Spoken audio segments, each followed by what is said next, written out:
आइए मेरे दोस्तों, आप सबका स्वागत है श्रीमद् भगवत गीता के पाठ में। सबके मंगल की कामना करते हुए ईश्वर का नाम लेकर शुरू करते हैं। ओम शंकरं शंकराचार्यं केशवं बादरायणं सूत्रभाष्यकृतो वंदे भगवन्तौ पुनः पुनः। ईश्वरो गुरुरात्मेति मूर्तिभेद विभागिने व्योमवत् व्याप्त देहाय दक्षिणामूर्तये नमः। ओम शांति शांति शांति। आइए मेरे दोस्तों, अगले श्लोक पर चलते हैं। पहले भगवान ने कहा कि ये आत्मा नित्य है, ये देही जो है, देह जो आप देख रहे हो ये नाशवान है और आत्मा नित्य है। ऐसी बात समझाते हुए तो अर्जुन की अंतर्मन की बात जानते हुए और सभी लोगों में ऐसी शंका ना हो उसको देखते हुए भगवान कहने लगे कि अगर आपको मेरी बातों पर यकीन नहीं है तो मैं उपनिषदों की बात कहता हूँ। अब आगे वाले जो ये श्लोक हैं ये उपनिषदों से उन्होंने उदाहरण देकर कह रहे हैं कि आप मेरी बात पर यकीन नहीं करते तो यही बात जो मैंने कही है वो शास्त्र भी यही कहता है, उपनिषद भी यही कहता है, वेद भी यही कहता है। ये ऐसा कहने लगे क्यों? क्योंकि आगे जो कहने वाले हैं, क्योंकि ईश्वर सबके मन की बात जानते हैं, उसके मन में क्या चल रहा है सब जानते हैं। क्या तो अर्जुन के मन में आया कि मैं युद्ध में हूँ तो मैं ये भीष्म आदि को मारूंगा, ये जो मेरे अपने सगे हैं, जो मेरे कज़न ब्रदर हैं, मैं उनको मारूंगा, इनका वध करूंगा। तो मैं मारने वाला हो गया और ये मरने वाले हो गए। और भगवान कह रहे हैं ये नित्य है। तो मैं कुछ इस दुविधा में था तो उसको दुविधा दूर करने के लिए आगे बोले। क्या बोले भगवान, उस पर चलते हैं। पहले उच्चारण करते हैं 19 नंबर श्लोक। या एनं वेत्ति हंतारं यश्चैनं मन्यते हतम् उभौ तौ न विजानितो नायम हन्ति न हन्यते। भाष्यकार जी क्या कह रहे हैं? या एनं वेत्ति हंतारं, यह एनम जो कोई भी, इस जो कह रहे हैं वेत्ति ऐसा जानता है। क्या जानता है?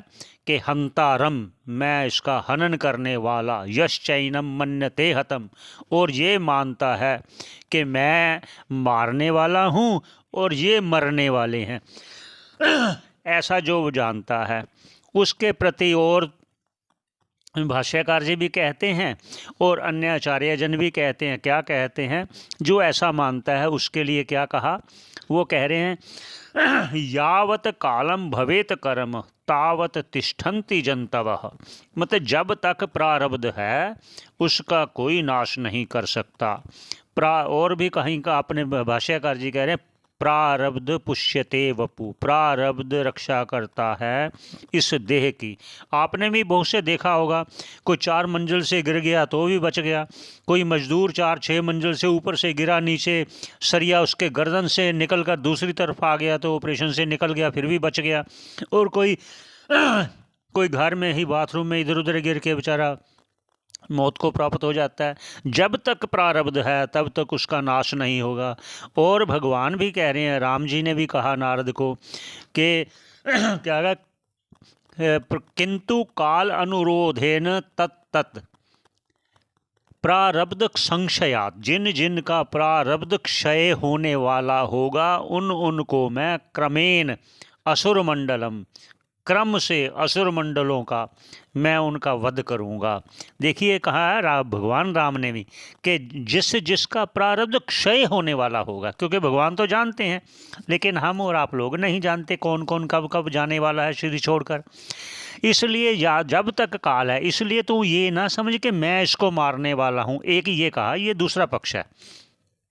उसका भी पक्ष लेते हैं जो ये वेद कहता है, ये पक्ष भी लेंगे। अभी आपको मैं लौकिक भाषा भी बीच बीच में कहना, मेरा प्रयास है कि सरल से सरल भाषा में आपको मैं बता सकूं, मेरा प्रयास रहेगा। आगे क्या कहते हैं? ये जो श्लोक है ये मंत्र रूप में आप समझिए। आगे क्या कहते हैं? अभौ तो ना विजानी, तो जो कहता है ना मैं मारने वाला हूँ ये मरने वाले हैं, उभौ तो ये दोनों, या ये जानते हैं कि मैं मर जाऊँगा ऐसी जानने वाले उभौ तो ना विजानीतो, ये ऐसे दोनों ही जानते नहीं। क्या? ना अयम हंति ना अन्यते, ना आत्मा क्रिया का करता है, ना कर्म का, ना क्रिया का, ना करता है, उस कर्म का करता भी नहीं है, कि मारने वाला भी नहीं है और मरने वाला भी नहीं है। ना अयम हंति ना हन्यते, ऐसा ऐसा कहते हैं। क्यों आगे कहते हैं? कहते जो कोई ऐसा जानता है, या एनम वेत्ति हंतारम यश्चैनम मन्यते हतम, जो ऐसा जानता है। क्या जानता है? क्या जानता है? कैसे? वो एक बार फिर कह देते हैं कि जो कोई ऐसा कि मैंने मार डाला, जैसे अर्जुन जानता है ना कि मैं इनको मारूंगा जो पहले प्रतिज्ञा की, ऐसे कोई कहता मैं मर गया। ये दोनों नहीं जानते आत्मा नित्य है,